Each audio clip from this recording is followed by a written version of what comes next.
Here are the stories making news headlines at this hour. I'm Marissa Bailey. Students across the country are taking action to demand changes in gun policy 1 month after the mass shooting in Parkland, Florida.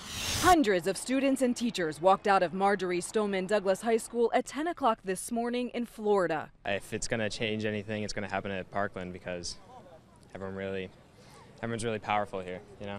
They gathered at the school's football field for 17 minutes, one for each of the Parkland shooting victims. Students here at Marjorie Stoneman Douglas High School say the goal is not only to honor those they lost, but to keep national attention on gun violence. It's not an issue of age limits or an issue of just mental health. It's an issue of assault weapons. This is what democracy looks like! From outside the White House to Indianapolis, thousands of students took part in the nationwide protest. In Charlotte, North Carolina, students placed flowers in front of the names of each victim. We want students to know that their voice matters. Only about 2% of schools nationwide are taking part in the walkout.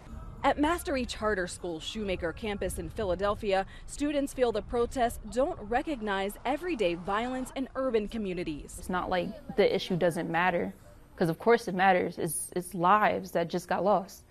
But at the same time, we're not cherishing all lives. And the gun control protests don't end with the walkout. Many students are organizing voter drives, and the March for Our Lives rally for school safety is scheduled later this month. Nikki Batiste, CBS News, Parkland, Florida. Some school districts have decided that students will not be participating. Here's Jim Williams with that part of the story. Good afternoon, everyone. I'm Jim Williams outside of Hinsdale Central High School, where about 400 students walked out of class despite the threat of punishment from school administrators. They started here outside of the school gymnasium. They read the names of the 17 people who were killed at Parkland High School, had a moment of silence, and then they walked from here to the front of the school, all the while chanting "We Call BS," which has been a rallying cry of young people in this movement.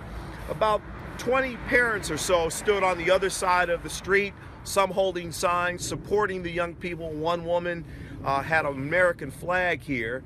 They said that it's important for the students' voices to be heard. As for punishment, the district superintendent, Dr. Bruce Law, said that will be on a case-by-case basis, but he acknowledged the students were very orderly outside the school. And finally, meteorologist Megan Glaros has a look at our forecast.